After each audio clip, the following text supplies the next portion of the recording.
Well, history was made today with the first home game in program history for the Clemson softball team. They're hoping, though, that the second act today is not like the first, as Clemson gets set to take on Western Carolina in Game 2 of the doubleheader. Matt Schick along with Carol Bruggeman, thrilled to be with you today for this historic day for Clemson University. But as I said, Game 1 didn't go the way they had hoped.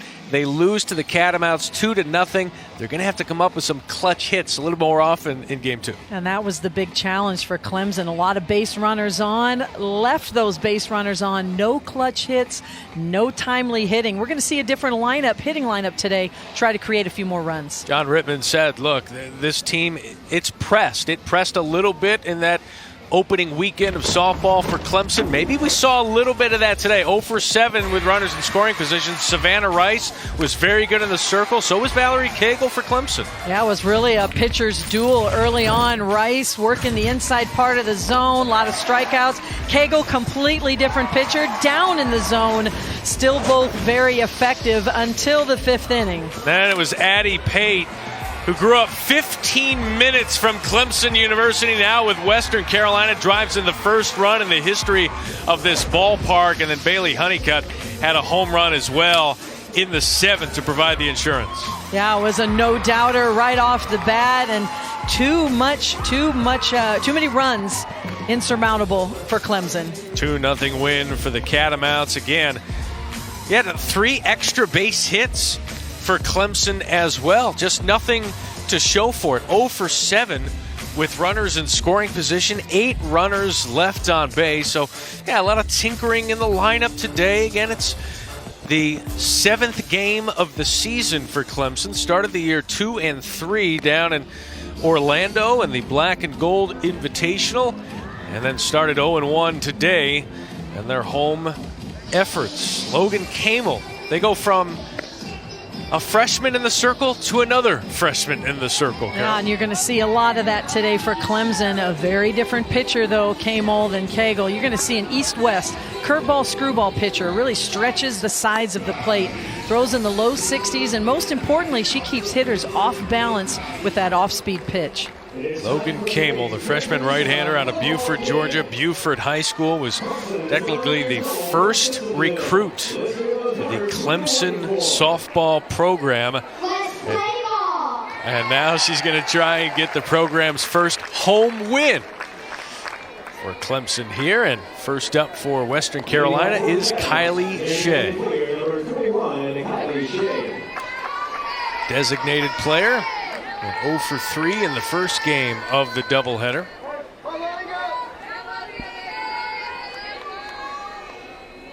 Senior out of Riverside, California. We saw both offenses, Carol, really attack early in the count.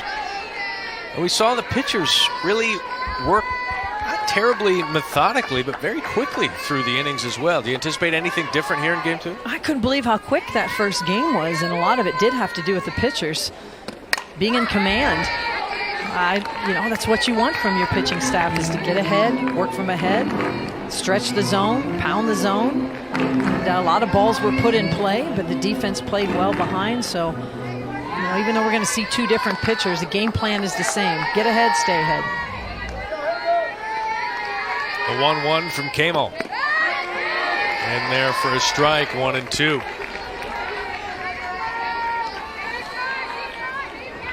Now these Tigers respond.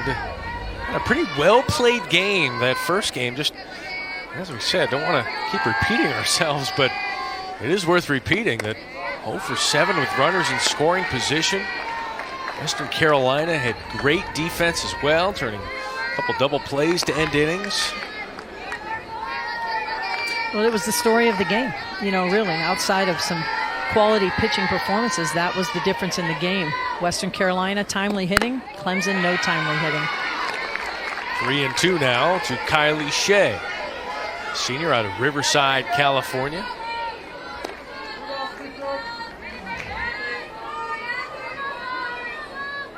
Had 3 hits last year, looking for her first hit of 2020. Fouled away, 3-2. Well, and what that win has done for Western Carolina, the mystique of the stadium is gone. You know, you walk in, it's a gorgeous stadium. It's the season opener at home. It's the program opener at home. We had a sold-out crowd, and Coach Clift and his program came away with a win in game one, so they're settling in.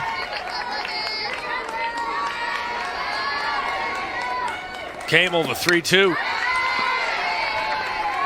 Jim Clift mentioned that to us this week in anticipation of this game, saying, look, we're all a part of this history that Clemson is making, but maybe the Tigers are a little tight. Maybe they're a little anxious with all of the momentum and anticipation going into this. And maybe that had something to do with the lack of clutch inning in game one. This one skied, and it should reach the seats. And it does. Well, you don't see this very often, but we've already had 8 pitches thrown in the game without a hit, without a walk, without something. This is quite the battle we have going on between K-Mole and Shea to start game 2. Yeah, what do we have, a 6-pitch top of the first or 9-pitch bottom of the first last game? That was a game that started 15 minutes late because of field conditions, wanting to shore things up after some moisture over the last week, and a swing and a miss. Good start for Logan Camel. Now, K-Mole does not go upstairs often. She can, and check out this rise ball. Very timely. It jumps late in the zone, and Shea can't catch up with it. Ball jumps right over her bat. Logan Camel, the first program signee back on November 8, 2017. That was less than a week after John Rittman officially became the head coach at Clemson, as Erica Hayes steps into the batter's box.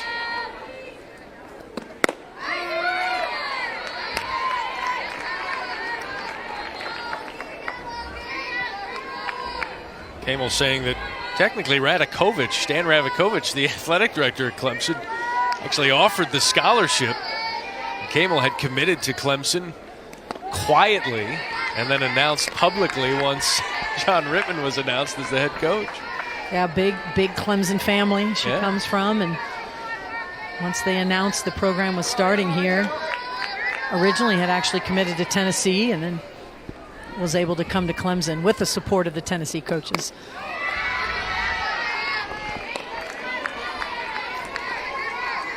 As soon as that program was announced for Clemson, the family flew to Tennessee to discuss with Karen and Ralph Weekly about the potential, and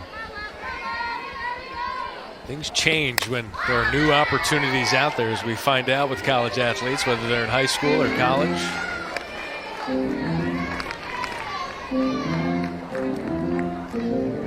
Western Carolina deciding to work the count here in the first 2 at-bats. Now, K-Mole's got a little more spin on the ball, a little more upspin than Cagle. A little side to side. 2 up, 2 down, both by the swing and miss. K-Mole in complete command right now. Goes back to that same pitch, a rise ball up in the zone. She kind of lulls you to sleep. Down low in the zone, working a curveball, screwball combination, and then that rise ball is her strikeout pitch so far today. It jumps up late in the zone, and 2 batters, 2 outs for K-Mole.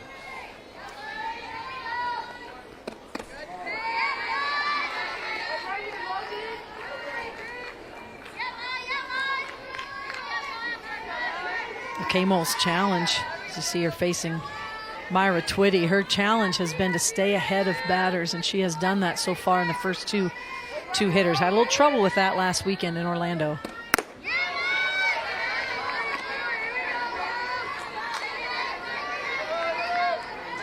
Had a complete game win. 8 strikeouts in her collegiate debut in that win over St. John's last Friday. Record of 1-1 on the season, trying to strike out the side. A 2-0 count. In there for a strike, 2-1. Also important for Clemson. That is a very frustrating loss. You've got all the hype of the opening the new stadium. You've got the hype of your first home game, and you know, you come up empty, and so important for Clemson to come back, set a good tone here on defense in the first inning. In there for a strike. 2-2.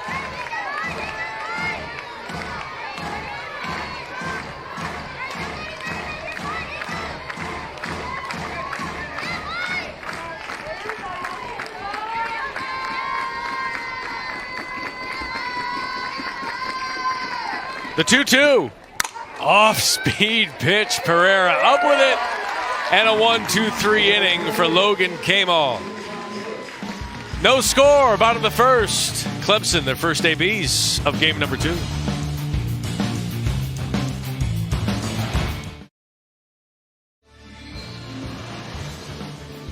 Back here at Clemson Softball Stadium for the first day of home games in the history of the program. Clemson still looking for that first home win. Just out of their grasp, 2-0 loss in the first game, and now certainly perhaps maybe even a stiffer challenge with Kinsey Licio in the circle for Western Carolina, Carol. Well, one of the very few seniors we'll see on the field for Western Carolina and both teams, but a lot of experience Licio brings to the mound. She throws all pitches, goes up and down through the zone, has an effective changeup. Coach says she's on a mission this year, looking to prove something. And you look at this Clemson lineup. A couple of tinkers here in this lineup. Obviously, Pereira is going to lead off. Cagle now down to the third spot as she's going to play center field. You also see JoJo Hyatt going to get some swings as well. Yeah, when you're struggling to score runs consistently, you know you've got the hitting lineup. You see some power in your lineup. You just keep trying to put the right combinations together. That's what Coach Rittman's done here for this game too. You know, he talked a lot about Pereira, that she could be a leadoff two-batter, was a two-batter in the first game, now has her to leadoff. And a lot of fun to start off with someone like Pereira, who's a triple threat. Can bunt, slap, hit for power, hit for average, can run. If she gets on, she can make things happen for Clemson.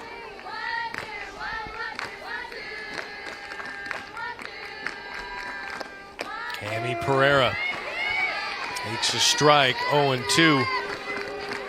Had a double in the first game of our doubleheader. One of the many Tigers left in scoring position.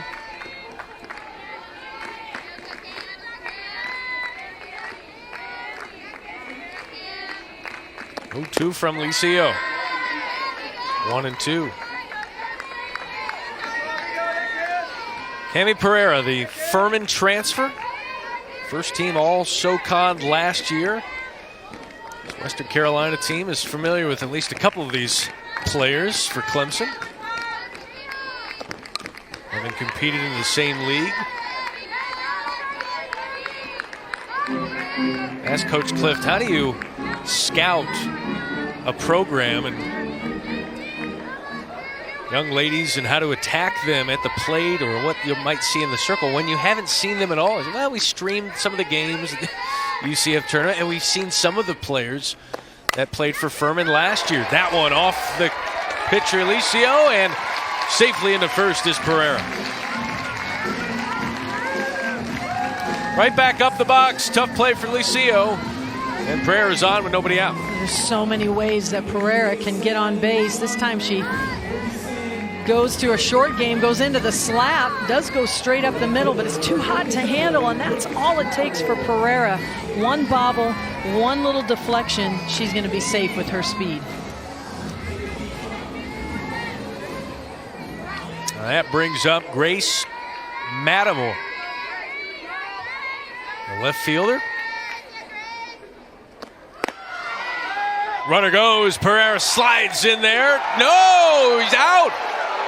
Pereira is called out at second.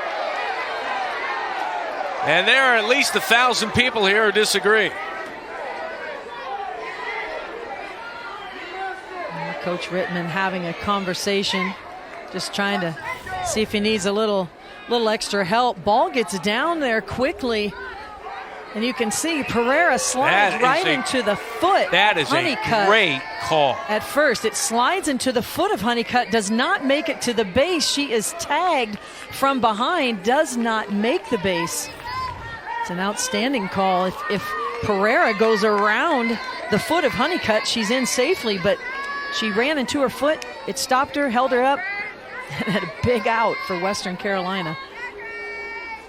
That is an impressive call to make, and the correct call. Those who are here who don't have the ESPN app and aren't watching the replay here in the building probably won't like it until they get home and maybe watch the replay there. Those watching on ACC Network or on the ESPN app certainly understand why Pereira was called out. So, base is empty from Attamore. To right, Perillo chasing, got it, 2 down.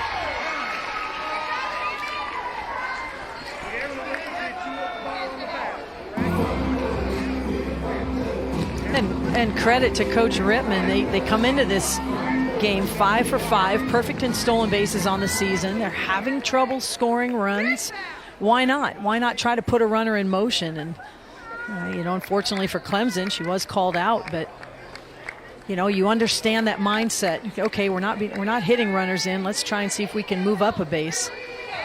You just keep tinkering as a head coach. You keep trying to put your team in position to be successful and score runs. John Rittman telling us, look, we'll be aggressive, but we're not going to be known for our speed.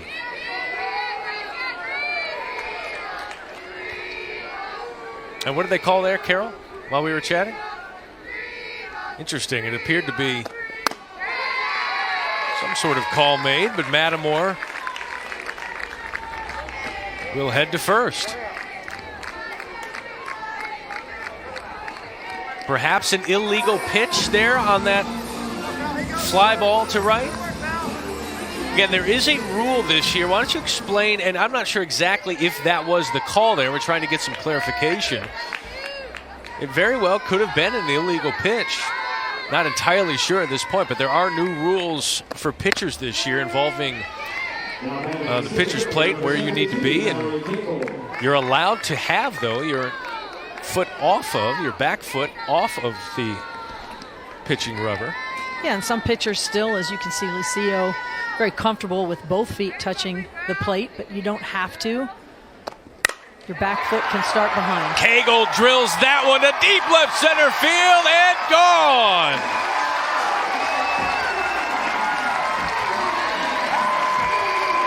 Valerie Cagle with a 2-run shot. And Clemson has its first home run in this ballpark's brief history, and their first runs in Clemson softball stadium history. You feel like this is what this sold-out crowd has been waiting for all evening long. Lucio puts one right down the middle of the plate. She'd love to have that one back. Cagle knew it off the bat. Great balance in her swing. Goes into her home run trot pretty early. She knew it right away. A huge statement for Clemson to get on the board first in this game. And that is the 6th home run of the season for Clemson, but their first here at home in their 2nd home game. Talk about getting the cliched monkey off the back. Getting those runs across. After losing 2-0 in the first game of the doubleheader, now they lead 2-0 here in the bottom of the first, thanks to Valerie Cagle's 2-run shot. And this brings up M.K. Bonamy, the senior out of Hoover, Alabama, Notre Dame transfer. Her father, David, played football at Alabama with that man right there, Dabo Swinney, head coach of the Clemson football program. And Dabo is the godfather of M.K. Bonamy. So she has been a lifelong Clemson fan, has been around the program for years. And to Dabo's left is Dexter Lawrence, who's on hand as well. Bonamy drills that one to left. Will it stay fair? It will not.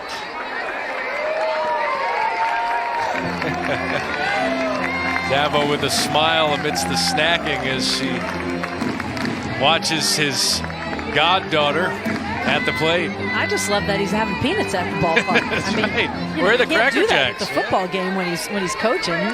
he's got it. Got it going on there. Bonamby's been swinging a quality bat all day long. That one a little bit high, 2-2.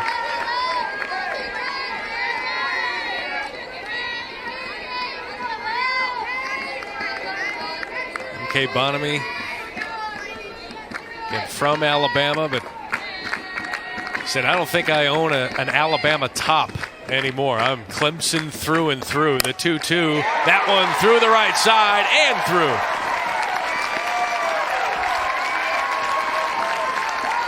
One out single for MK Bonamy.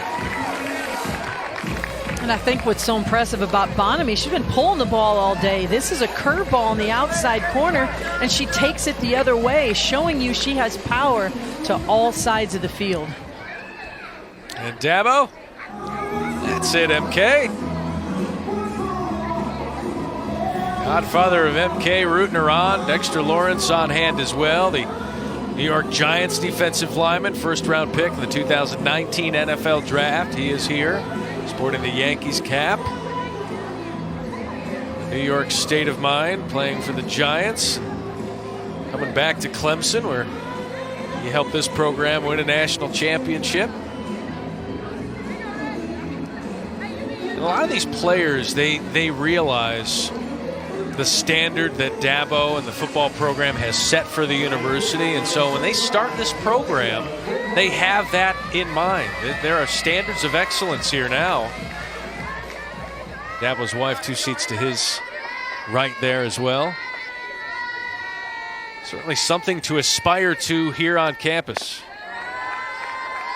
Well, absolutely. You don't get to the college football playoff year after year after year after year without being in rare air. And, you know, people certainly think about football when they think about Clemson. And when you surround yourself with champions, you can't help it kind of catch that fever. Marissa Gumbarda now at the plate at Memorial Stadium for Clemson. Just a few hundred yards from here. You can see it in the distance.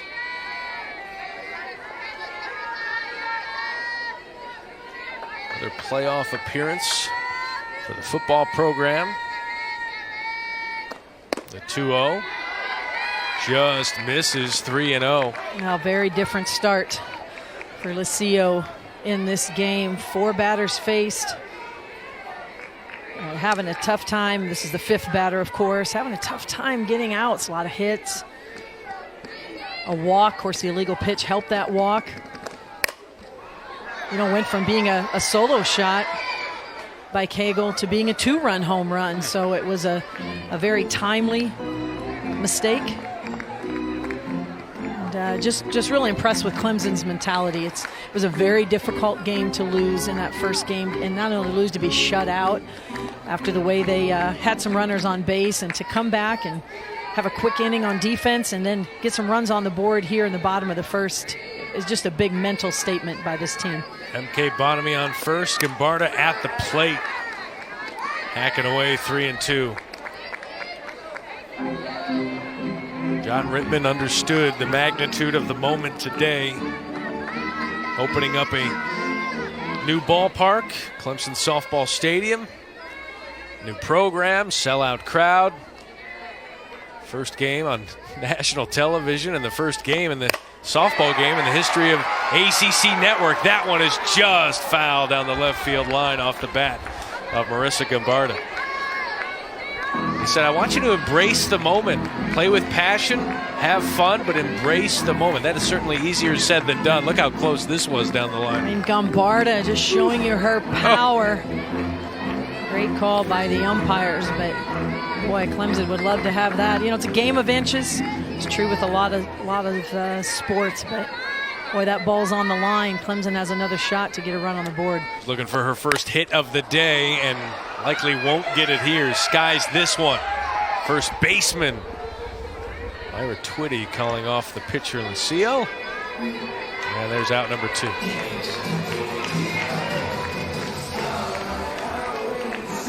That'll bring up Hannah Goodwin. The only player for Clemson that had multiple hits in that first game. She went 2 for 3.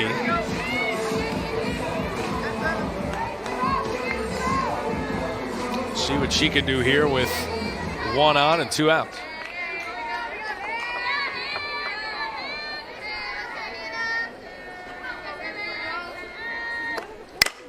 Goodwin to short. Nice scoop from Honeycutt. Honeycutt's been terrific in the field. Had a home run in the first game.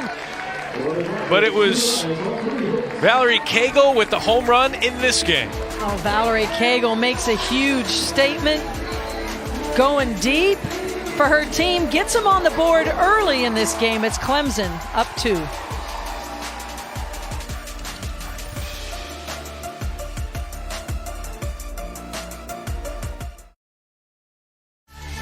The Clearwater Elite Invitational coverage begins tomorrow on ESPN. This weekend we're going to see the last 2 national champions go at it, Florida State and UCLA.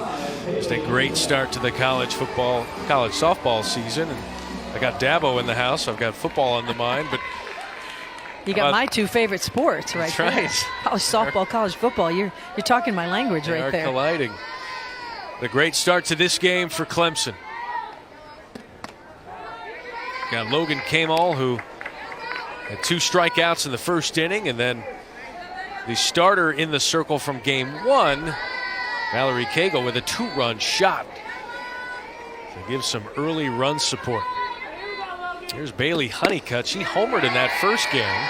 Solo shot in the 7th. Which wound up being the final margin, 2-0. Right now, the Catamounts on the other end of a 2-0 game.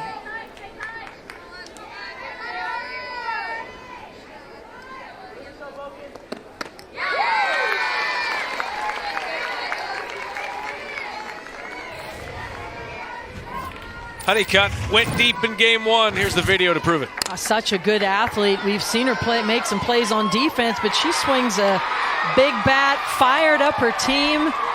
That gave them an extra insurance run in the 7th. Just watching her play, the way you can tell she's one of the best athletes on the field here today. Tremendous arm at shortstop, great feet. Hits in that 4 spot for a reason for Western Carolina. Ability to go deep on any swing. The 1-2.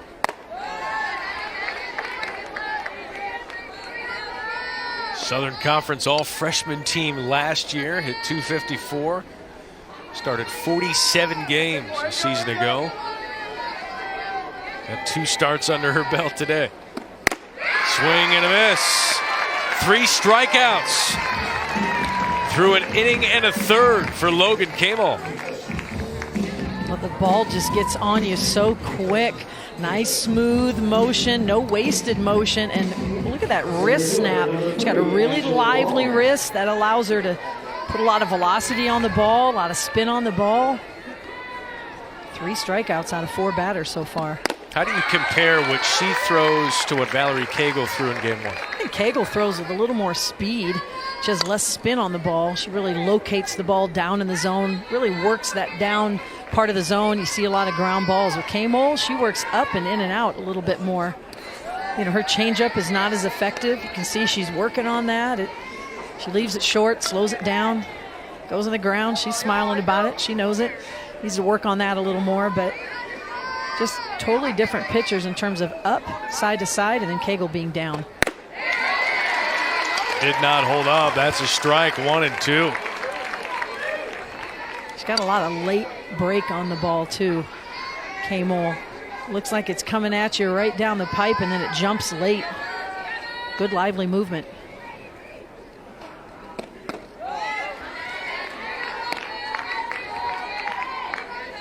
You know, they're really a good complement to each other, and when you're looking to build a program like Coach Rittman, you're looking to build a complete staff. You need a diverse staff. Kamel, more of the up pitcher, in and out pitcher, less of a changeup. Cagle, more of a down pitcher, off-speed pitcher. Fouled away. And pitching is all about keeping teams off balance, keeping the hitters off balance, and if you can show them different looks, it's easier to do that. Tough to get into a groove as a hitter when you've got to face different types of pitchers game after game. And she was an important recruit, not only for what she brought, but just brought a couple of high school teammates with her. And that one's going to find the turf. Ariel Oda, a high school teammate there, Buford High School. As was JoJo Hyatt, her catcher. So when you think about being able to make that transition in the college, why not throw to the catcher you've been thrown to for 4 years in high school? Sure, it's a comfort level. I wonder how many pitches that battery's thrown and caught together. Quite a few. Sure, it's a comfort level. You know, Hyatt knows how her ball breaks, what she may need to say to her on the mound if the going gets tough. Kamol feels comfortable with Hyatt. You don't see that very often. It's a pretty unique situation. A state championship together a couple years ago. Buford High School, the 2-2, fouled away.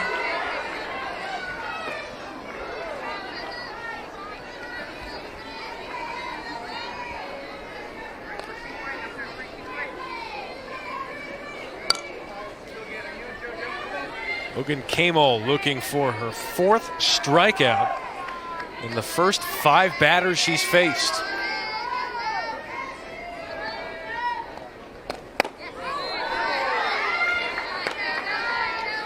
Well, I like to see from Kamol, she's really stretched the strike zone. She's worked the upper part of the zone, mainly for her strikeout pitch. When she's been ahead in the count, I look for her to throw it right now again. She's worked the outside part of the plate, inside part of the plate. Tough for the hitters to adjust your eyes to different levels. One a little high and driven out of play, still 3-2.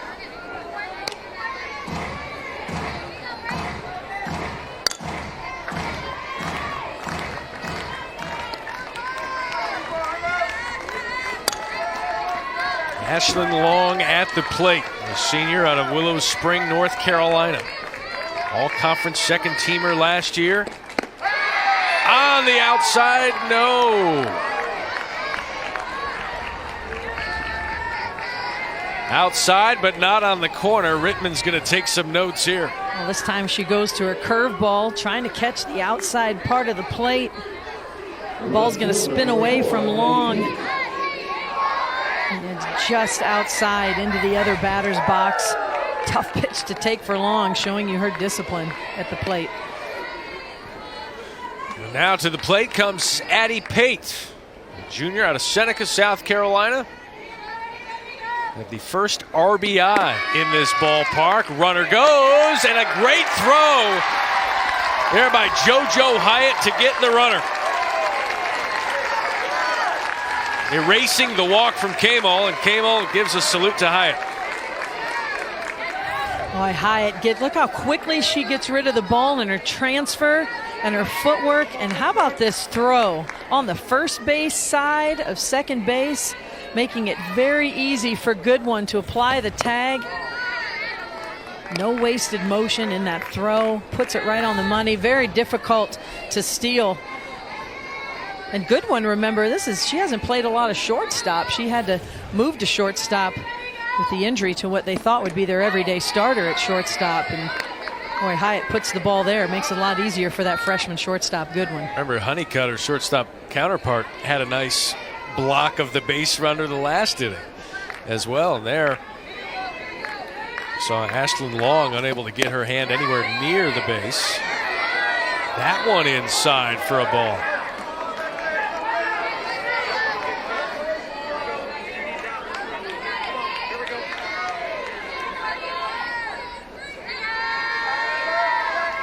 The 3-1 for a strike.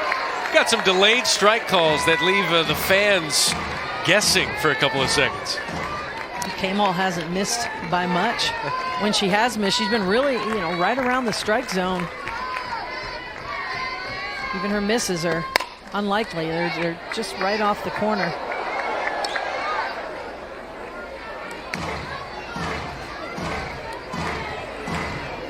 And that's what you want as a pitcher. Of course, you have to work through the strike zone, but how many swings and misses can you get at non-strikes when you're trying to really pick all parts of the zone? The 3-2. Swing and a miss. That's strikeout number 4. And that will end the inning. 6 batters faced, 4 Ks. Camo dealing.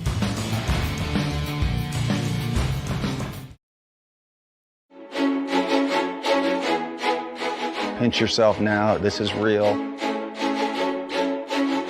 When we all got here, it was like everything's new. Go Tigers. We didn't really know what to expect. You know, we're a brand new program. You hear that, go Tigers, and like you're actually a part of that now. This is an opportunity for us to set a tradition and set what's going to be in Clemson softball history forever. Awesome. Coach Rittman has allowed a lot of things to be authentic, and the culture is just naturally building itself. We're going to embrace it, and we're going to teach generations afterwards that this is who Clemson softball is. The first home games in Clemson softball history today. Thrilled to bring them to you here on ACC Network, Clemson Softball Stadium here in South Carolina. Program that was announced in March of 2017. We're going to start women's college softball right here at Clemson in 35 months and about $14-15 million later. Some hires like John Rittman, recruiting, facilities, locker rooms, 1,000 chairback seats here at the softball stadium. All of that later. Now we are finally here, the dream becoming reality. What a moment. Abby Stewart now at the plate.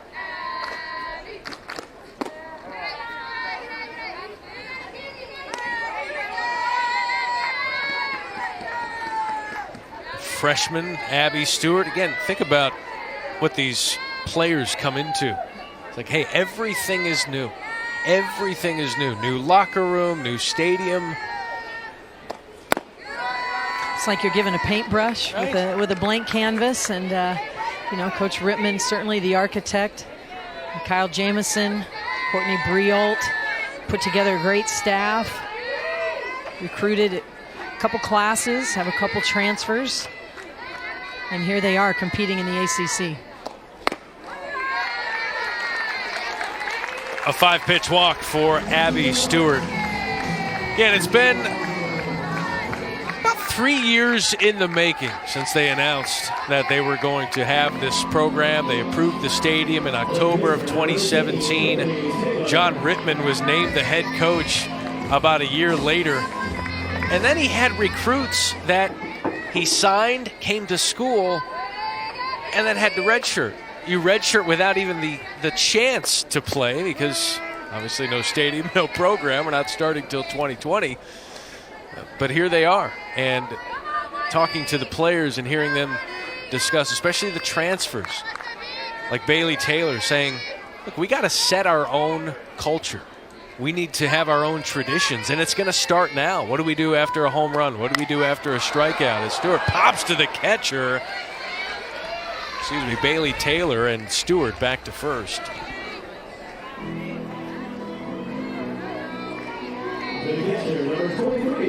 But these little things that you don't think about that are already established at programs around the country, and these transfers come from different programs that have done things different ways, so they're all trying to come together with ideas. Some people have to compromise. Okay, we're going to do this after a home run, this after a strikeout. Swing and miss there from JoJo Hyatt. Well, and after think about it. Coach Rittman's been practicing for 2 years. Right. He's so ready to compete, and there's your list of transfers. Very talented group. They'll miss Gilstrap this season. Would have been the starter at shortstop. She has a year of eligibility remaining, but all those other players will play a huge role. And sometimes when you see coaches start a program, they bring in a lot of junior college transfers. That's just not a philosophy Coach Rittman went with. He signed a group of freshmen. They were all redshirted. Another group of freshmen this year, brought in a few transfers, and here we are. I know that transfer portal has been knocked a time or two, but boy, did that come at a good time for this program as well. The ease of player mobility for a program that has just needed some talented warm bodies and some upperclassmen to infuse this lineup. Well, and if you are going to transfer for whatever your reason may be, what better place to go than Clemson, because they need some experienced players. JoJo Hyatt to center. Ashlyn Long has it. And Abby Stewart scampers back to first. 2 down.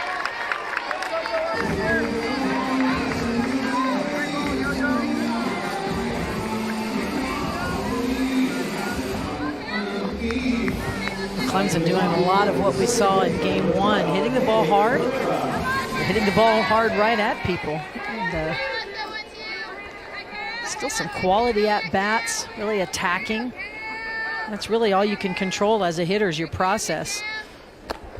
Herrera to right, a 2-out single. Stewart's going to look to third, and now she's caught.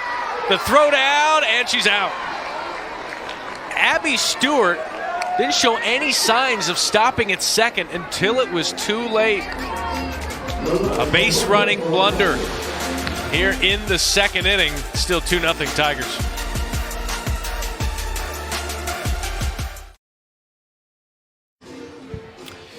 Well, it hasn't been terribly efficient, but it's done the job. 4 strikeouts, 2 innings of work on 44 pitches. But Logan Camel is keeping Western Carolina at bay. We'll see if she can do that again. She has faced the minimum of 6. Samantha Reel now at the plate, getting the start at catcher here in game 2. Swing and miss. And the pitch count is up because of a lot of that. A lot of swings and misses. Very good spin on the ball so far today. Working all parts of the zone. In complete command. Like that. You know, you don't see it very often, but her ball tends to, you know, you've got 43 feet between the pitcher's plate and the mound, and you kind of feel like about halfway there, about 22 feet on the way there, her ball actually picks up speed. She throws a very, very lively pitch. And that one probably felt lively, but no, the umpire is going to keep Samantha Reel there. Is that just a typical did not make an effort to get out of the way? You don't have to make an effort to get out of the way if you're in the batter's box, but if you are hanging over the plate, right, as you can see right there, if you are outside of the batter's box and hanging over the plate, you do have to stay in the box. And it's just considered a ball on the batter. 1-2 now to Reel. Got that elbow pad. It's a little easier to take a softball off the elbow when you've got a little padding there. Swing and miss. Strikeout number 5 for Logan Camel. Just complete command right now. Once again, she goes to the up pitch. It's been very successful for her as her strikeout pitch. Tough for Western Carolina to lay off that ball. It jumps late in the zone, keeps spinning through the zone, right underneath the bat. Well, Valerie Cagle had a nice outing in game 1, had 5 strikeouts in 7 innings. Logan Camel's got 5 strikeouts through 2 1/3. Lindsay Perillo now down 0-2. So if you're Western Carolina, you're thinking, how can we put the ball in play here? What do we need to do? What adjustment do we need to make? Adjustment number 1 would be to look low in the zone. They're swinging a lot of non-strikes, a lot of pitches out of the zone. And K-Mole's going to continue to do that. Tried to lay off that and could not. Because that's the result. You're having a hard time laying off that pitch. You want to look down in the zone. Look where this pitch is. Way out of the zone. She tries to hold up. Perillo does. But it's too late. The ball's already in the glove. She's broken the plane. Is that where if you're Coach Clift, you just say, ladies, let's take a pitch or two. Let's see what she's throwing here before we start attacking, because we're obviously not catching up to it or seeing what she's throwing. Sure, take a pitch.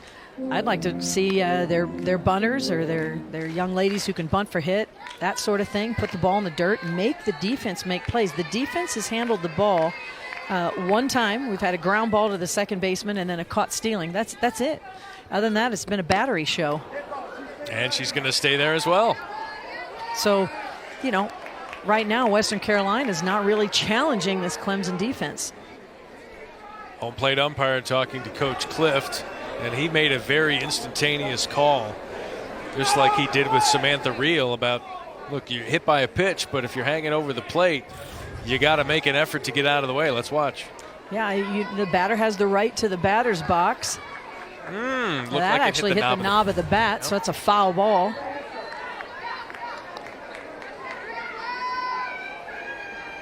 But if you're Western Carolina, you're looking to shorten your swing, open up a little bit, choke up a little bit if you need to, but mainly looking down in the zone.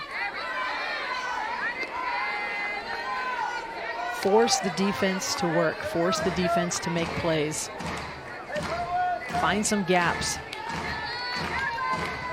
I'm not keeping track up here, but I bet at least half of the swings and misses have been on pitches out of the zone. So really being disciplined, getting back to hitting pitches in the zone. Swing and miss. Out of the zone again, and down on strikes again. Logan Camel strikes out the side. She's got 7. Keeps going up in the zone, and why not? When this is the result, it's been all Camel, all Clemson.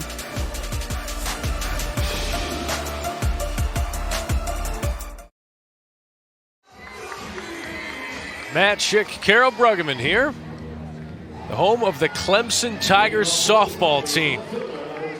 First time we've been able to say that. A historic day here for Clemson softball, and a new pitcher here for Western Carolina. Kayla Brewer is now in relief of Kinsey Lucio.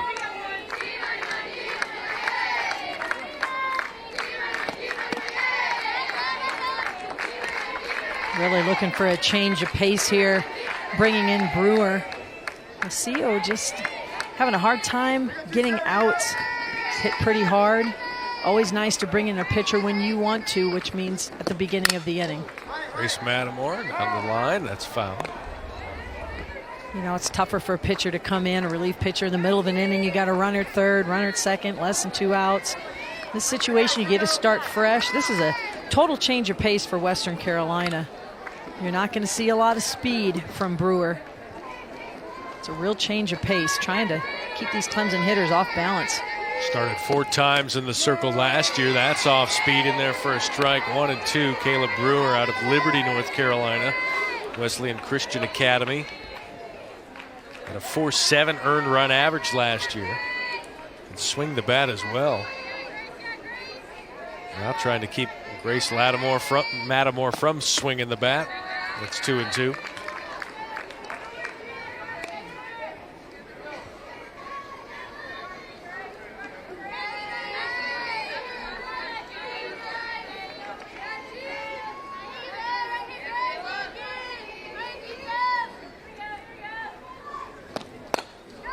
Matamore off the nub. Parker with it. And a nice throw to first to get Matamore for the first down of the inning. I tell you, Parker's having a day at third base. So is this young lady. Valerie Cagle in her first at-bat was able to put one over the fence for a 2-run shot. First home run. Clemson softball history. A lot of firsts that have been accomplished here, not only today, but this past weekend. Cagle gets a little bit under that one. Honeycutt with it. Is out number 2. Tune in tomorrow for our next women's basketball doubleheader, 6 Eastern. It's Duke taking on Pittsburgh. Then number 4, NC State hosts number 9, Louisville in Raleigh. Both games right here on the ACC Network and live on the ESPN app.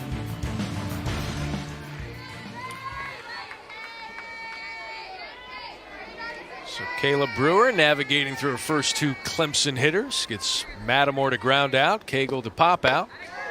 And now here's M.K. Bonamy, the first baseman, the Notre Dame transfer. That was some injuries at Notre Dame. Said one of those injuries was a huge blessing because it allowed her to just recharge, refresh, and preserve a season of eligibility, which now she's using here at Clemson.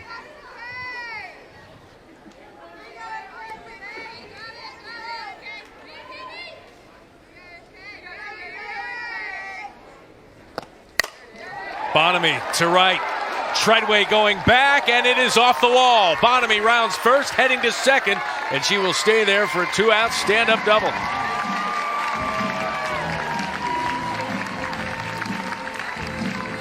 Bailey Treadway is in right field, in for Lindsay Perillo, and this defensive replacement, but no one was going to catch this one. Oh, Bonamy, I've been so impressed with her at-bats today. She has not been cheated on any at-bat. Good discipline over the plate. Great bat speed. Drives the ball deep almost every at-bat. She's really hit the ball hard, right on line. Her balance, her timing, right on the money. We'll see if Marissa Gambarda can cash in now. Still looking for her first hit of the day. There's 3 hits on the season. The Furman transfer. SoCon Player of the Year last year. This one in the dirt, and I stopped there by Real. 2-0.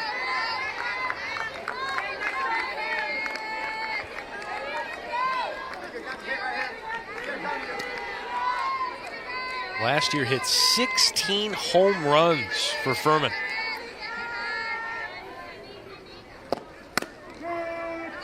Inside corner for a strike, 2-1. That led the Southern Conference.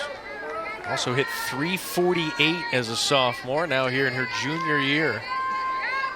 Facing a team she used to face in SoCon action.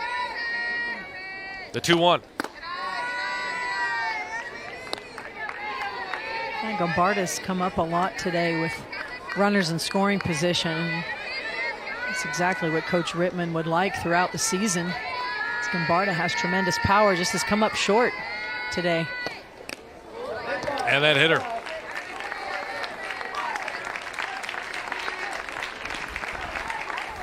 Now she can't hit off you if you hit her, and that's what happened there. She's heads to first base on the hit by pitch.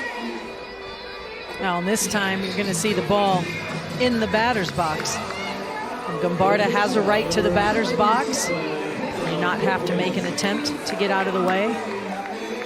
And, she's rewarded with a trip to first base. So Hannah Goodwin, who had a multi-hit game in the first game of this doubleheader, now with a chance to get her 7th run batted in of the season. Got MK Bonamy standing on second. There's Marissa Gambarda there on first. Freshman out of West Columbia, South Carolina, White Knoll High School. 0-2 to Goodwin.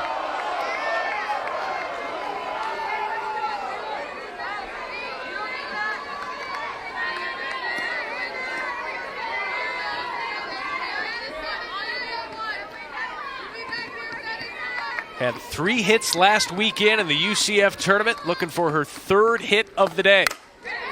Goodwin to right, Treadway going back, and with her left hand makes the catch. A couple left on, still 2-0 Clemson. We'll talk to Clemson head coach John Rittman. His team's off to a better start in game 2.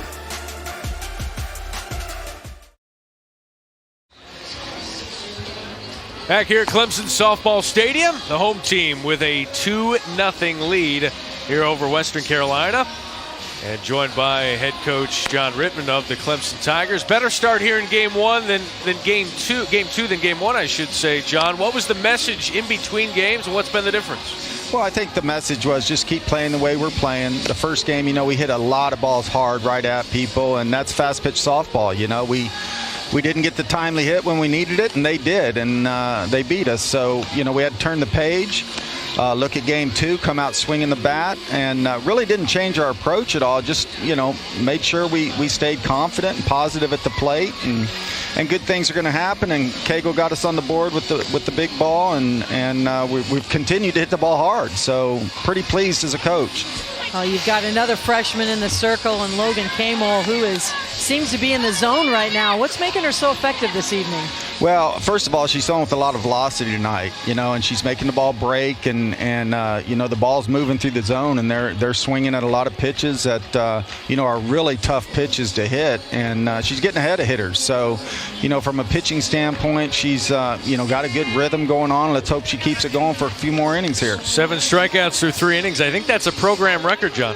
Hey, yeah, there's a lot of program records going on, both good and bad. So let's just hope they stay on the positive record side. Thanks, John. Good luck. Thanks, guys. John Ribbon, head coach of the Clemson Tigers, as he watches Logan Camel deal so far 7 Ks through 3 innings. And now back to the top of the lineup with Kylie Shea.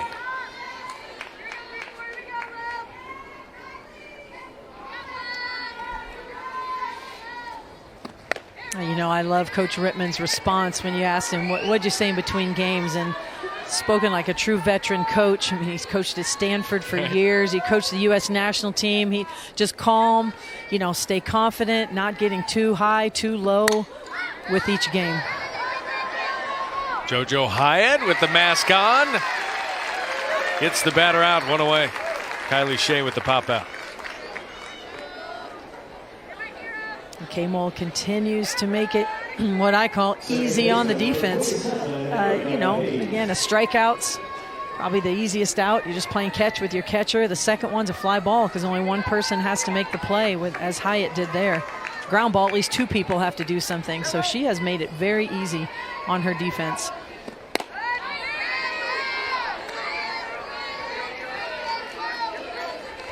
Facing Erica Hayes now. A senior out of Cary, North Carolina, leading returning home run hitter. Hit 7 of those last year. Fouled away, 1-1.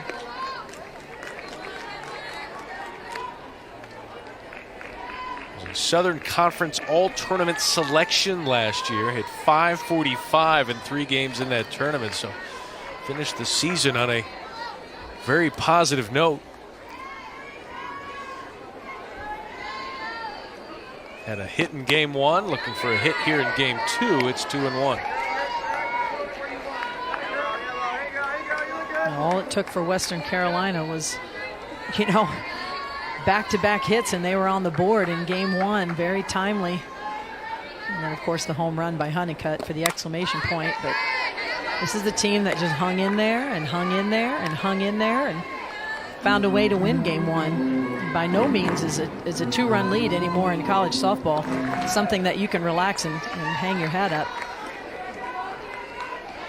Got their first win over a Power 5 program since 2017. Count is now full to Erica Hayes.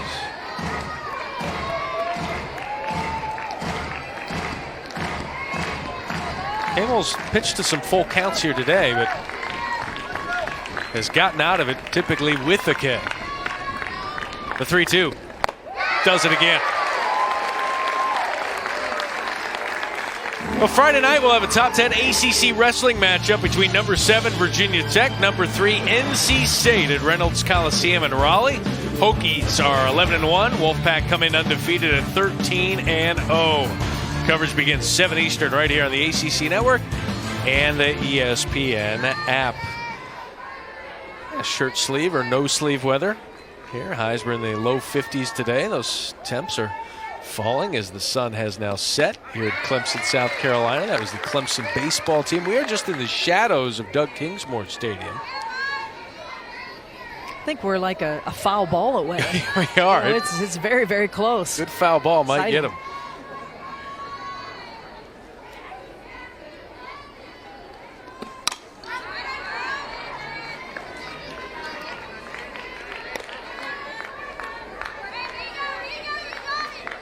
Cool that the baseball team now has a softball team to support right across the way. Head coach Monty Lee's club ready to get this season underway. The 0-2.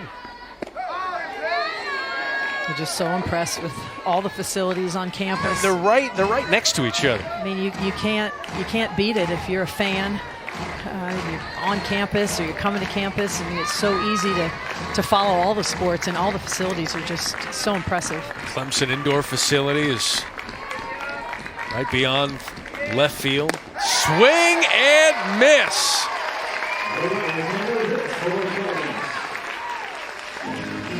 Another strikeout for Logan Kamel. She's setting school records today. 2-0 Clemson.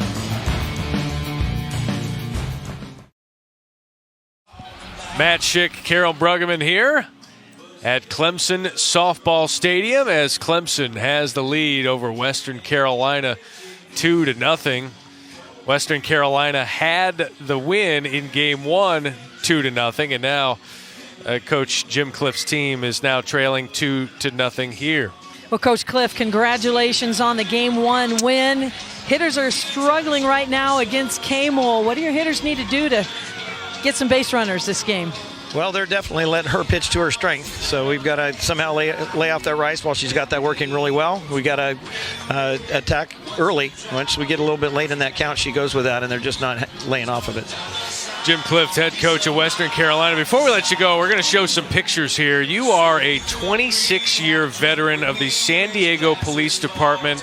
You were on SWAT for 23 years. We're showing some pictures now. I would imagine the stress level of that job prepared you for being a softball coach, did it not?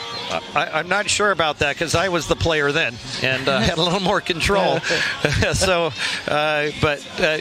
You know what we try to do is we try to take some of those team principles and pass them on to these girls, and our girls do a great job of that. They're almost our kind of softball SWAT team out here sometimes. Well, in your 9th season now, what do you like most about this team? Well, they're one of their cheers includes the word family, and that's what they are. They're a family. They love playing with one another, and it's fun to watch when they're out together. Whether they're on the field or off the field, they're thick as thieves, and so they stick together. Well, appreciate the work you've done, and thanks for being with us. We appreciate it. Well, thank you. I appreciate you. That's Jim Clift, head coach of Western Carolina. How about those pictures, Carol Bruggeman? I mean, 26-year veteran of the San Diego Police Department, was on SWAT for 23 years, the last 20 of which Jim Clift was a member of the full-time hostage rescue unit as well. You look at the club that he's got coming back, adding 9 freshmen. A lot of freshmen here permeating both of these rosters. Well, what a big win in Game 1 with a freshman in the circle in Savannah Rice. Yeah, now you're playing with a little house money here in Clemson's house. Abby Stewart down the line. Nice play for Amber Parker from her knees and a little offline. And no, that's going to come back. That was a foul. Foul ball. My producer was tricked too. Trevor got excited and wondered why Abby Stewart wasn't hustling down the line. So I'm gonna fall on that one as well, as appears though Amber Parker's slow getting up, talking to the umpire. I'll tell you what, nothing has got past Amber Parker. That's for sure. The ball gets just outside the foul line. Close play. Remember, it's where the ball touches her glove.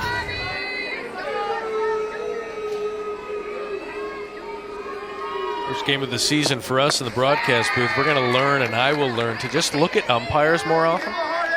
Watch them make calls. I will not play blue here in the booth.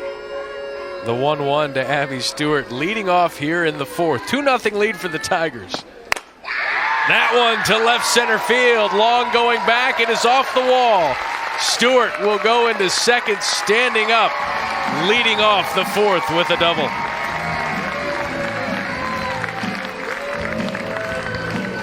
Abby Stewart has been on a tear since the last game against St. John. She's currently the leading hitter on this team in terms of batting average, continues to increase that average. She is very balanced, finishes her swing, takes a full swing, and you can see the power she has all the way to the warning track. An easy stand-up double for Stewart. Her second double of the day. Had one in the first game, now here in game 2 of the doubleheader. Third time she's reached base.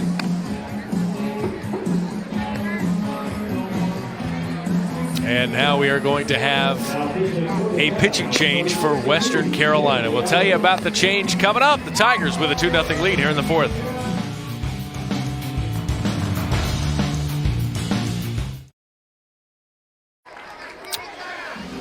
Welcome back here. Clemson with a 2-0 lead on Western Carolina. We just had a wild pitch from the new pitcher for Western Carolina, Jamie Eilers, as Clemson has the lead 2-0. So moving from second to third was Abby Stewart. And we also have a new batter, a pinch hitter. Aaliyah Logoleo is now batting, the freshman out of Nashville, Tennessee, batting in place of Bailey Taylor.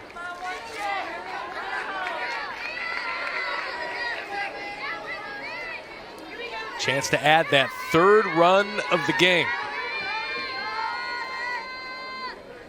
Logoleo looks, and it's 2-0. Eilers comes in, another freshman. We've seen a lot of freshmen in the circle today on both sides, both teams. She's going to throw the ball up in the zone, more of a rise ball pitcher. Logoleo looks, and that gets off the catcher's glove, and in to score is Abby Stewart for run number 3.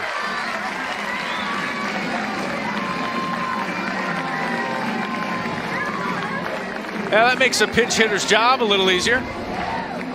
Tough when you're a pitcher and you're coming in. There's a runner on base. 2 wild pitches in a row. This ball is spinning way up out of the zone. Really can't get there, get extension. 2 wild pitches equals another run for Clemson. Leah Logoleo now with bases empty with a 3-0 count. Swing and miss, 3-1. Yeah, tough spot for Jamie Eilers out of Sterling, Illinois, the freshman right-hander. Coach telling us she threw some one-hitters in the fall, tweaked her bicep and was going through some rehab, and they were fairly certain she'd be ready to go here today. But a tough start for her. Logoleo, swing and miss, 3-2.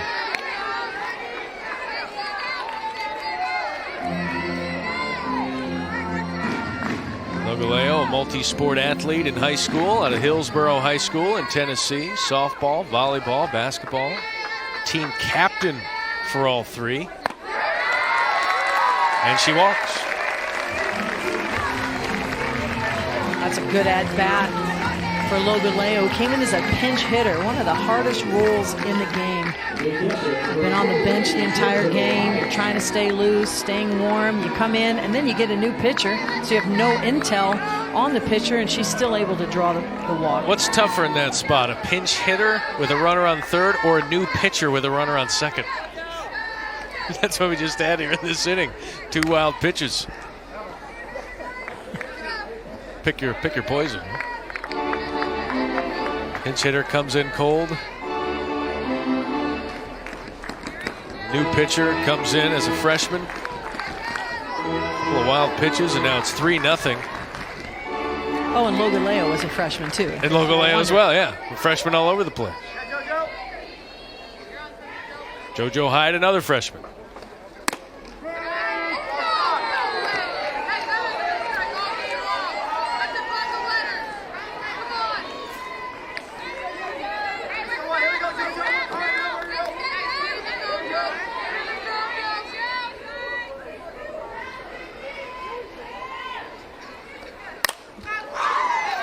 That one out of play.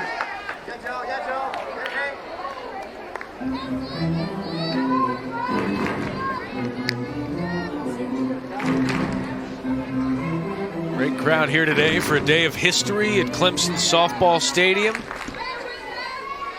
More than 1,000 fans, some out on the berm and beyond the outfield wall, 1 and 2 to Hyatt. Had to wait until the second game of the doubleheader to see their first Clemson runs of the home season.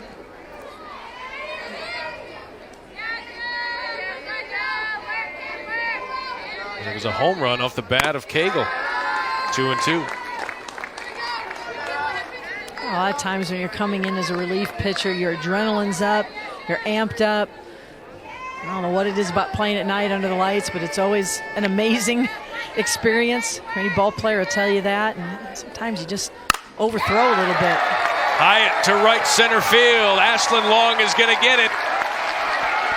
And rounding third is Logaleo. She will score. Into third with the triple is JoJo Hyatt.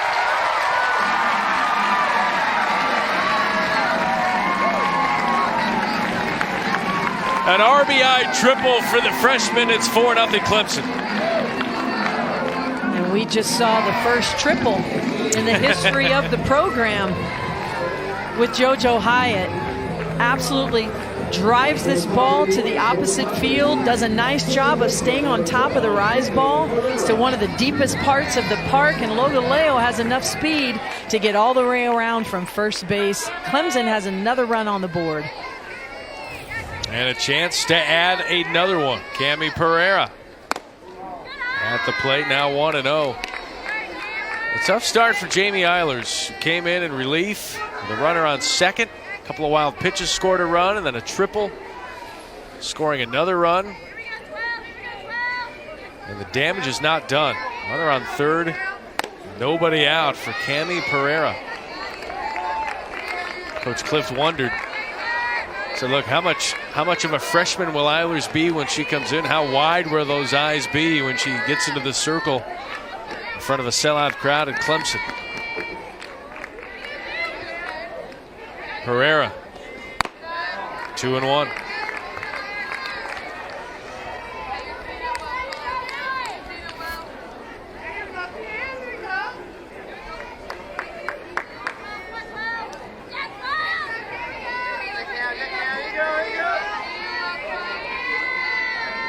Two runs home in the inning and make it 3. Pereira to center. That will score Hyatt. 5-0 home team.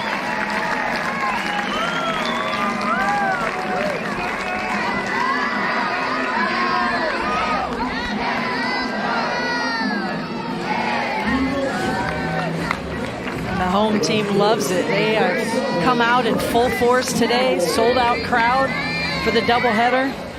And right now it is all Clemson. And they're really earning these runs. A lot of RBI. Felt like in the first game they hit the ball hard. Nothing really fell for him. In this game, continuing to hit the ball hard, finding some gaps. And they've really done it against 3 different pitchers here for Western Carolina. No runs on 7 hits in the first game. 5 runs on 8 hits here in the second game of this doubleheader. Here's Grace Matamore at the plate. Grace trying to get in on the act. So you think about it, this has been a long inning. We've had a pitching change, we've had some walks, we've had some hits, and so if you're Logan Camel on the other side, you know, it's pitching a pretty good game, but it's been a long time since the last time she was out there. I would think she would be getting loose. Of course, always looking at the upcoming hitters, that sort of thing, but you know, just keeping your body warm. As you mentioned, the temperature is dropping. She's been over there in that dugout for a long time.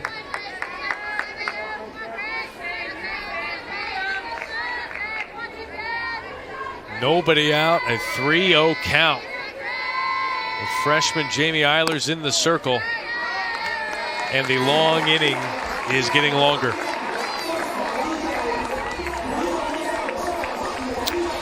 And up to the plate will come Valerie Cagle, who did this in the first. Well, she got Clemson on the scoreboard early as she went deep to the opposite field. Took her about 2 steps out of the box to realize it was gone. Got her team fired up early, and it has been all Clemson ever since. Valerie Cagle with the first home run for Clemson in this stadium's brief history. Well, she really does it all for this Clemson team. Started game 1 in the circle, play the outfield, started in the outfield this game, hit leadoff the last game, 3-batter in this game. Just really a tremendous athlete. Throws right-handed, hits left-handed. You love that combination as a coach. Gives you a lot of things you can do. You have a hitter on the left side. And she runs well. The list is much shorter of things she doesn't do well. I'm not sure what's on that list. Had a home run against St. John's last Friday. With her second home run of the season in the first inning tonight, and can really blow this game open with a big hit here. 5-0 Clemson. Trying to get their first home win in program history.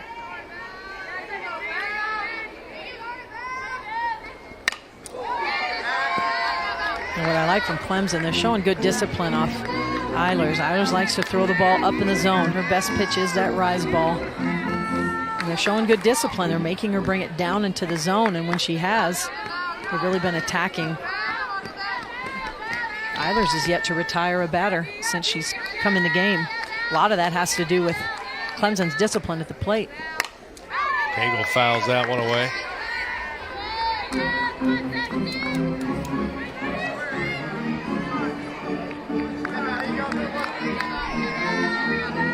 Valerie Cagle.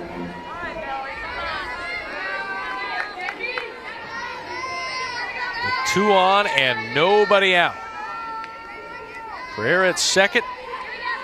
Matamore at first. The pitch. And that one's a base hit.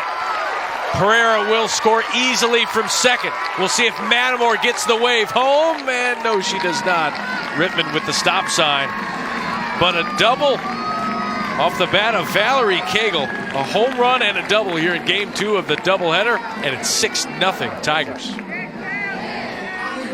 Well, it's a hitting parade right now for Clemson. And what's so impressive is not only their plate discipline, but the amount of extra base hits they've had, showing you their power. This pitch over the plate. Eilers knows it, and Clemson and Cagle do not miss. Drives it all the way to the wall again. And right now, it's all Clemson. We're going to have another pitching change here for Western Carolina.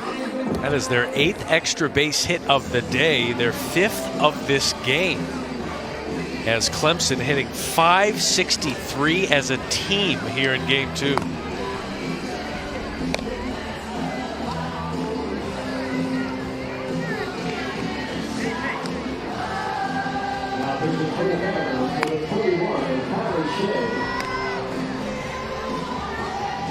And now into pitch for Western Carolina, Kylie Shea, senior right-hander. Is the leadoff batter here for Western Carolina. Also can do it in the circle, and going to have to get this program out of a jam here, down 6-0 here in the 4th. We've only just begun to fight here this season. College softball on ESPN Networks. More than 1,600 games coming your way, both linearly and digitally. ACC Network will have more than 30 regular season games. We got the ACC Conference Tournament, the championship on ESPN. And make sure you download, subscribe, rate, and review the 7 Innings podcast. Always a great way to catch up on the weekend that was and the weekend to come in college softball.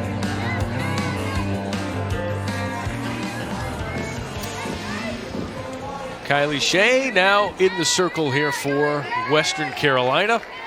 And M.K. Bonamy already has a single and a double.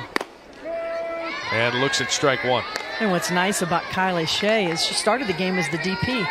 And now she's just entering the game. She's still the leadoff hitter for Western Carolina. But now Western Carolina drops down to 9 batters.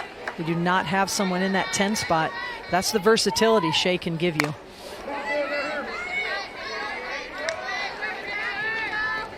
Kylie Shea made 14 appearances in the circle last year, an ERA of about 7.5.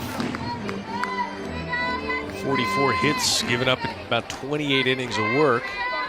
As a transfer from Howard College in Big Spring, Texas.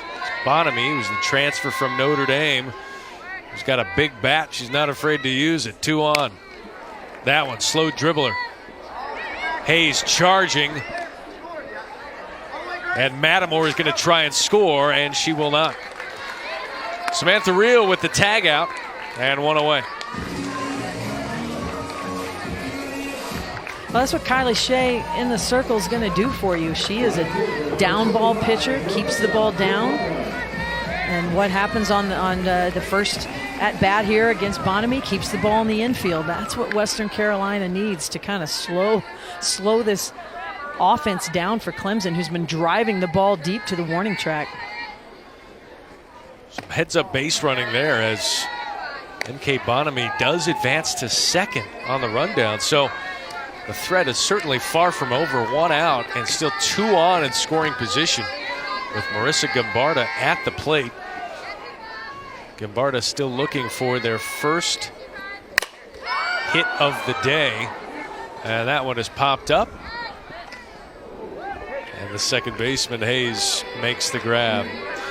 Friday, 9 Eastern, we'll have the next Bald Men on Campus, our weekly studio basketball show, where we preview the weekend's ACC slate of games with the latest news around the conference.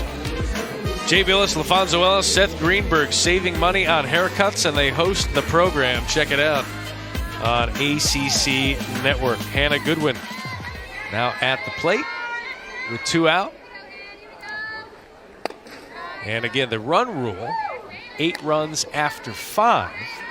This being the 4th inning. If Hannah Goodwin can somehow plate 2 runs here with a base hit, then Western Carolina would be down to their final 3 outs in the top of the 5th inning. Hannah Goodwin. Off-speed pitch. And a nice one there from Kylie Shea.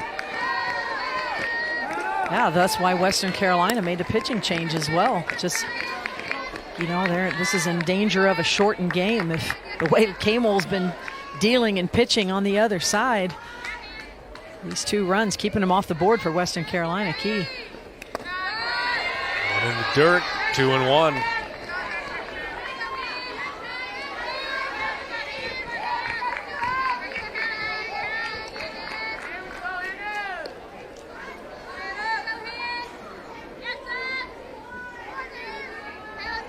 Bonamy at second, Cagle at third. Goodwin at the plate. All the way 2-2.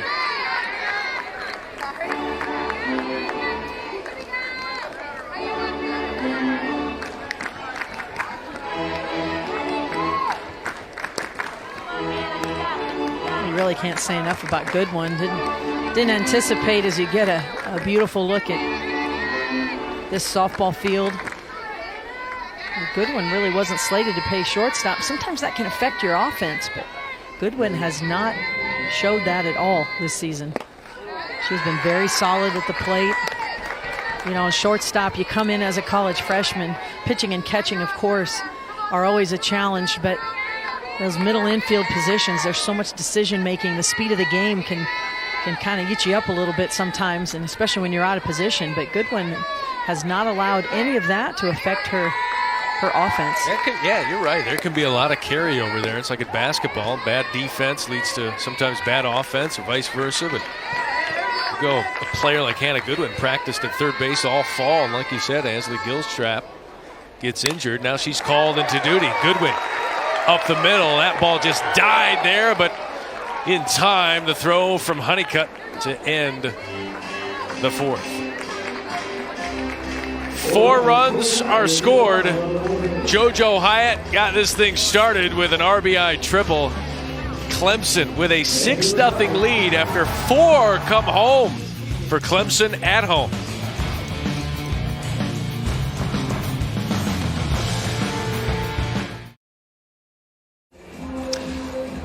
Logan Camel has faced 12 batters and struck out 9 of them. I love the career high. I just love that we do that for freshmen, like 3 games into your career, but it's true. And you know what? We have to check and see if it's a program record as well. Logan Camel is dominating here in Clemson's home debut day. They lost the first game of this doubleheader, 2-0 to Western Carolina. Matt Schick, Carol Bruggeman, as we are bringing you this historic day in college softball.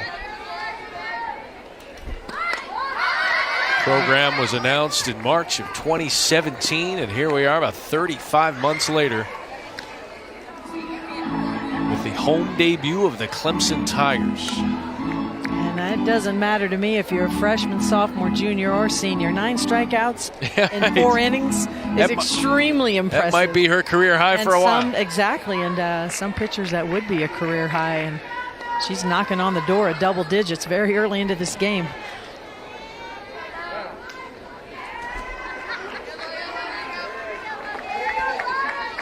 Joke of John Rittman that 7 strikeouts through 3 innings. That might have been a program record. He laughed. Yeah, we've had some firsts, both good and bad. And he talked to his team about that. We're going to have first things that are bad and some that you're going to want to remember, some you're going to want to forget.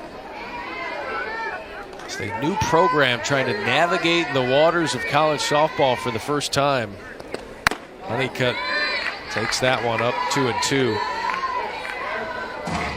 Oh, and you just wonder how K-Mole is going to do. She's been rolling this whole game, and that last half inning took over 20 minutes, 21 minutes. And so that's tough, mentally, physically, staying warm, staying loose. Yeah, the good news, you got a lot of insurance and room to work with. The bad news is it's been a while. And you come out and face one of the toughest hitters in this Western Carolina lineup, arguably, and Honeycutt hit a home run in game 1. K-Mole struck out Honeycutt in the second. 3-2 now here in the 5th.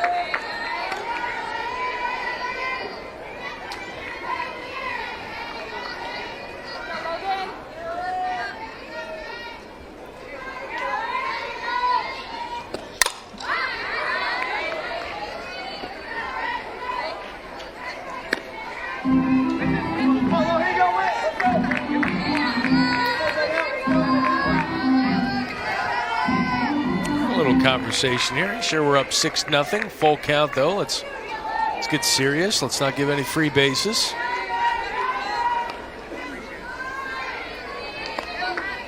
Again, a battery that knows each other very well. High school teammates and now college teammates.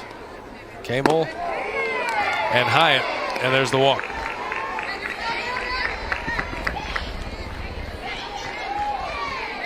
I love that K-Mole's mixing her pitches still, trying to throw that off-speed pitch. Not having a lot of success with Honeycutt, who made a great adjustment, laying off the up pitch. Coach Cliff talking about that.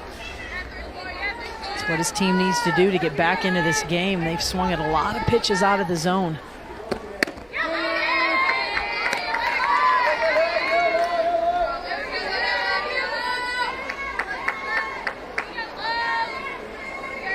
Do you ever coach your pitchers to pitch differently when they have a big lead?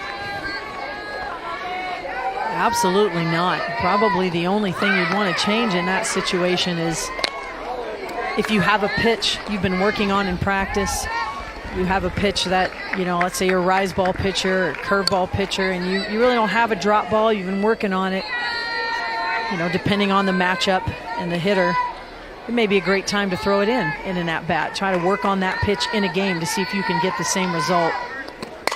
Oh, that one fouled and hits her teammate in the on-deck circle. My goodness. Addie Pate. And they're smiling there next to the dugout, so it appears like she's okay. That is easy for us to say. My goodness. Ashlyn Long off her bat. And Pate. That might have caught, I don't know if that caught the elbow guard or not. She might have had that padding on the right spot. But that could have been incredibly disastrous. Thank goodness she's okay, and she's going to have an at-bat coming up. If I'm her, I'm going into the dugout now, and I'm not coming out until it's my turn to bat. She did take a couple of steps back, and now she'll stride to the plate. Strikeout number 10 for K-Mole. Yeah, you just don't see that very often. Big pitch by K-Mole, coming back after the walk. Goes to the rise ball again. It's been so effective for her when she's been ahead in the count. Majority of her strikeouts have come off that rise ball up in the zone. Addie Pate, first pitch swinging.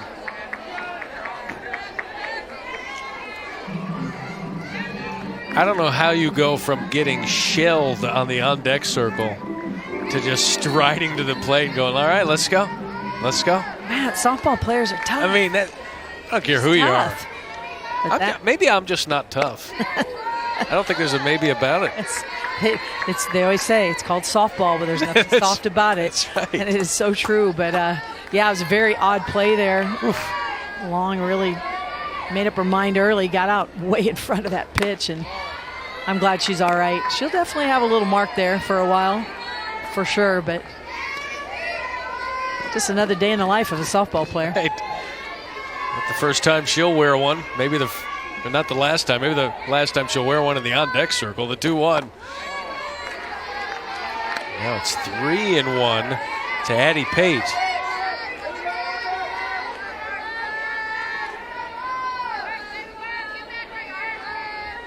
They got the 6-0 lead, but they're a walk away from having 2 on and 1 out. Pate into foul territory, going to be tough to get. Still 3-2. Addie Pate, who will go down in history as the first run batted in, had an RBI single in the first game. Some family here in town. She went to Seneca High School, which is 15 minutes away from campus here. Coach Cliff saying family might live closer to campus. And a lot of these Clemson players' families do. There's Pate to left. Attamore has it. Out number 2.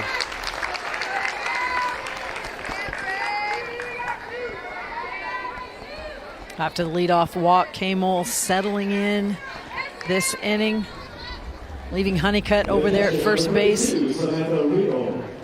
Just haven't been able to string anything off K-Mole. She really has been in complete command this entire game, working all of her pitches. Still has very good velocity. And she's keeping Western Carolina hitters guessing. She works down in the zone, can work in and out.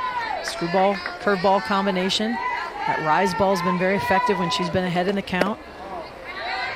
And anytime you're a hitter and you have to change your eyes and change your planes, it makes it very, very difficult. Now you got to cut the plate in half and maybe look for one side of the plate. Well, if she doesn't throw there, because she can throw everywhere, it just makes it very challenging. Called strike 1 and 2.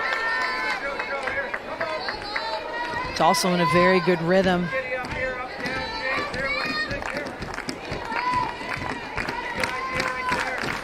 K-Mole looking for strikeout number 11. In the dirt, throw down, not in time. That's just good base running by Honeycutt.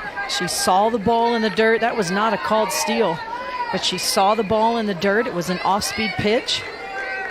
K-Mole's been having trouble with that pitch today. It's been on the ground. She saw it on the ground and she took off. That's a tough play for the catcher to make, to pick up a ground ball and throw somebody out at second.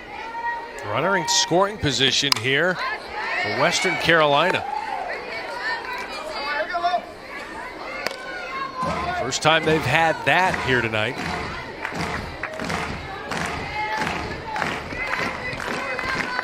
In fact, just the second base runner of the night for Western Carolina here in game 2 of the doubleheader. The 2-2. 3-2 now to Samantha Reel.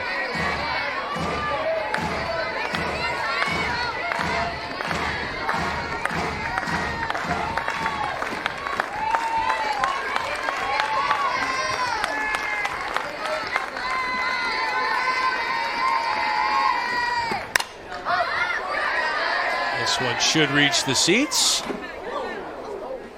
It hits a purple empty. Still 3-2.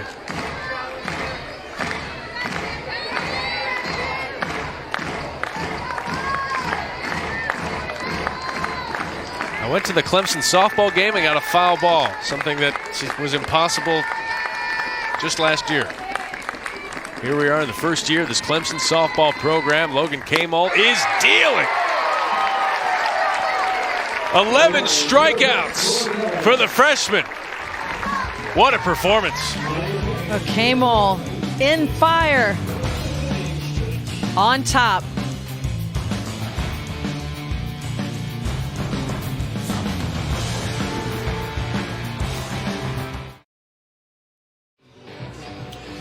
Clemson softball held its fan day on January 25th. Chilly temps didn't dissuade the fans from coming out. Huge crowd, players taking batting practice, signed autographs, took pictures with the fans. Fans got a long anticipated look at the beautiful stadium and facilities. Loved hearing the players talk about how, I didn't really know what to expect. Thought maybe we'd sign autographs for a half hour. And actually out there for 2 or 3 hours. Look at the first that they've accomplished today. MK Bonamy with the first hit in the stadium. That happened in game 1 of the doubleheader. Grace Matamore was the first to score a run. And that came off the bat of Valerie Cagle with the first home run for Clemson in the stadium. Of course, Bailey Honeycutt has the first home run overall in this stadium. She did that for Western Carolina in game 1. Well, here's Abby Stewart, who led off the last inning. Tigers batted around. Stewart had a double. Wound up scoring on successive wild pitches. Again, the run rule. Clemson softball fans might be new to the sport. The run rule, 8 runs after 5 innings, the game ends. 8-run margin, I should say. So if Clemson plates 2 runs here, the game will end. Faint chance of stew from the crowd. I tell you what else we had a first here today was a sellout. We did. The opening day sellout. Very, very impressive for mid-February non-conference game. 2:30 in the afternoon. 2:30 in the afternoon right. on a weekday, and completely sold out. It was a lot of fun in game 1. A lot of fans still here. There's probably a lot of fans out there of college softball or just sports going, really? Clemson did not have a softball program?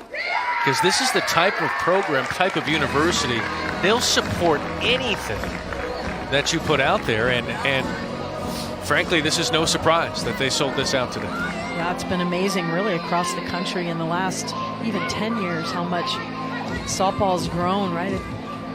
Close to 300 Division I schools that play softball now, and there's only a few that don't. But Clemson certainly has done it right. Hired an outstanding coach in John Rittman.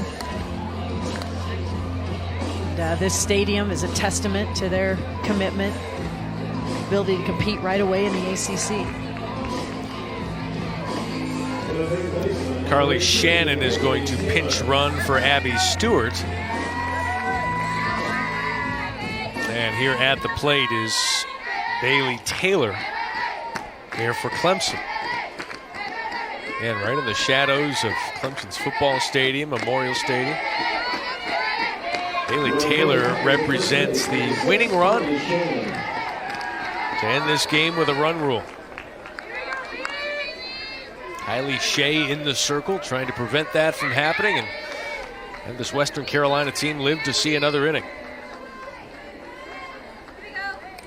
That one just a 20-foot ground ball, and it hits Taylor, and now the winning run at first.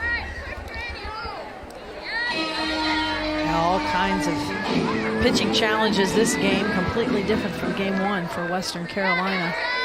Just cannot seem to find the answer. Shea did a nice job last inning of coming in and holding the score at bay. She's got her work cut out for her this inning.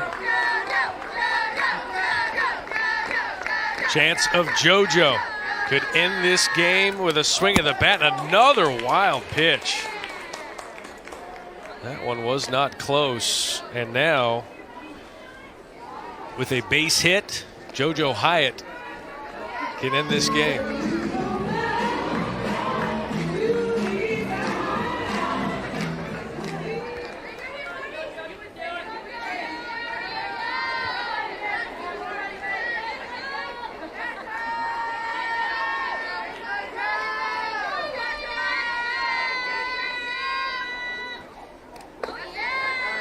That one, another ball.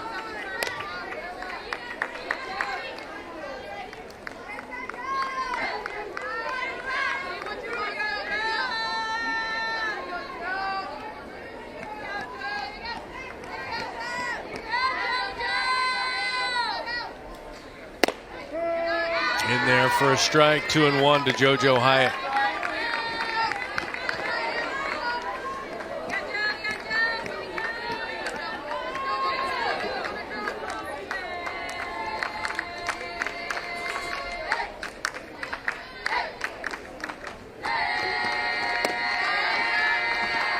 Inside and low, 3-1.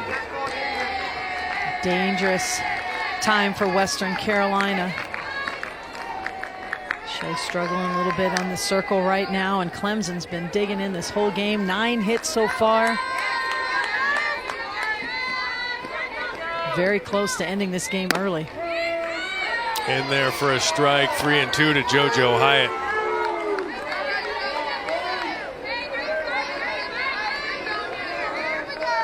Carly Shannon standing on third. Bailey Taylor standing on second. Clemson plates 2 runs here. This game will end. Ground ball to third. Quickly to home, and she's in there. Nice slide from Carly Shannon. Plates run number 7 of the game for Clemson.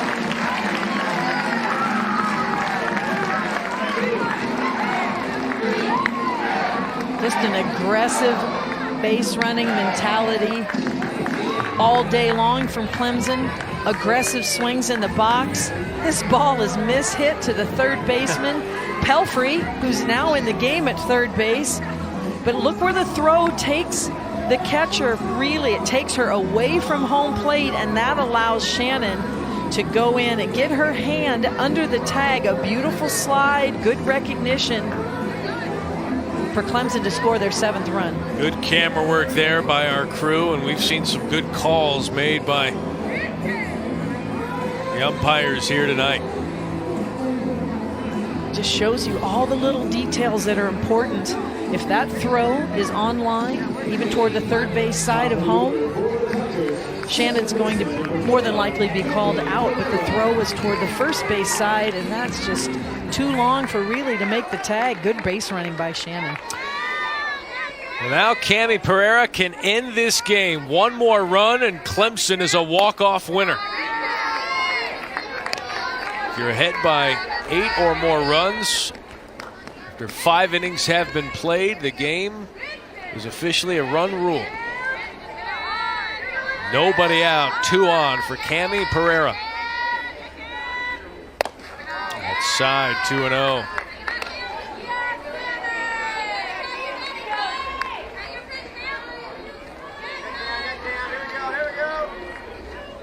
Bailey Taylor is the game-ending run on third. JoJo Hyatt standing on first.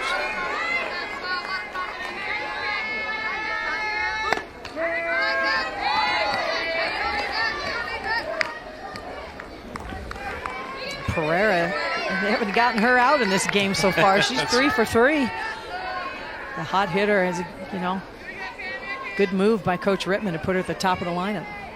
Had a double in the first game, 3 singles here, off speed. Misses, and 3 balls, 1 strike.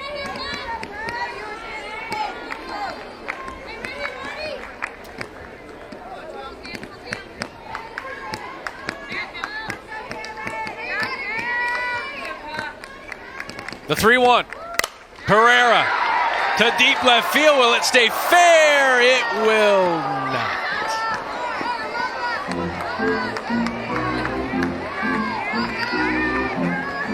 You can feel the energy here in the stadium. Fans understanding what's at stake to end this softball game after having to suffer through that first game where the Clemson had so many opportunities to plate some runs and lost that one 2-0.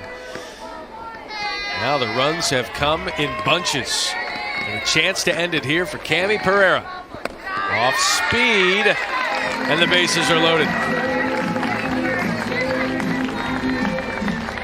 Pereira is having a night in this second game.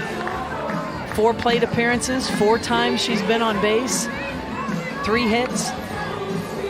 There's some good plate discipline, and that's what you want from your leadoff hitter, setting the tone for the rest of your team, finding a way on base.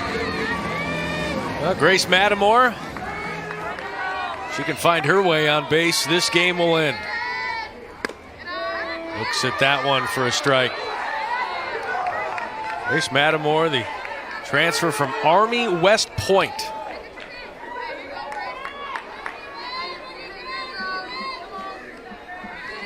Looking for her first base hit of the day. Has reached base a couple of times. Off speed is high, 1-1.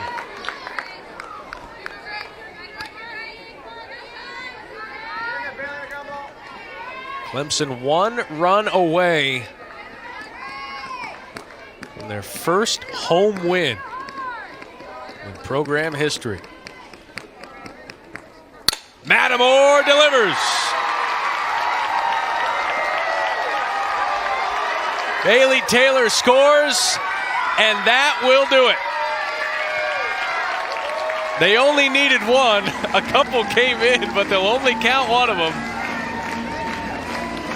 The scoreboard shows 9. It'll be 8. 8-0 Clemson with the win. And now, officially, we can say the Clemson Tigers get the win, and Logan Kamel throws a no-hitter. The first win in Clemson Stadium for the Clemson Tigers, and the first no-hitter for the Clemson program. And how about in 5 innings pitched, 11 strikeouts. So her team only had to make 4 other outs as a defense, and she was in complete command the entire game. Well, we can see what they're doing when they win at night. They flash the lights, strike up the band. Logan Kamel was striking them out, as you said, 11 strikeouts for Clemson's first home win in their young history of the program.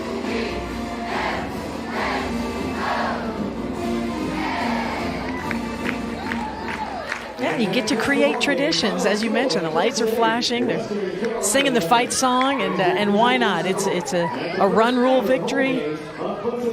You know how exciting it is for Clemson. This ball right down the middle of the plate, and Matamore does not miss. So impressed with all these hitters going in the opposite field, and it's a little awkward because more runs could have scored, but as you mentioned, all they needed was one, the exclamation point. And when you have a pitching performance like you did from Kamel, 8 runs is going to easily win that game. Well, Logan Kamel, let's go down out of the field with the star freshman pitcher. Congratulations on not only the first home win for Clemson, but the first no-hitter here in program history. What was working for you today, Logan?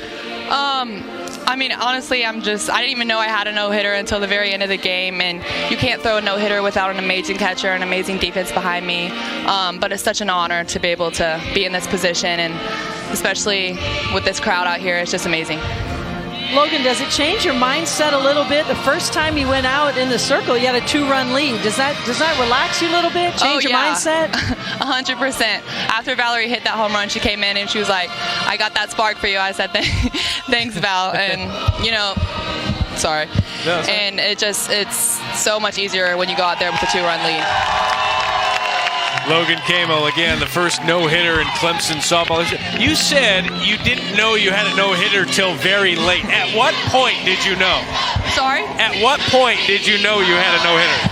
At the very end, my Coach Courtney came up and hugged me, and I looked at the scoreboard and I figured that's what it was. So, I mean, I wasn't thinking about that in the game. I was just focusing on getting outs for my team. Logan, you've been on this campus for 2 years. You've been on this campus for 2 years. You finally have an opportunity to go in the circle. What was it like today, just knowing you were going to be able to play in your first home game? I mean, it's crazy to talk about. Like, I remember last year this time just watching this stadium come up from the ground up. It's crazy how far it's come, and it's just unbelievable. There's no words to describe it. Logan Kamel, no-hitter, 11 strikeouts. We believe that's a program record. That was an easy That was an easy thing for us to look up. Hey, go enjoy it with your team. Thanks for spending it with us, and congratulations. Thank you so much. That's Logan Camel with 11 strikeouts and the program's first no-hitter.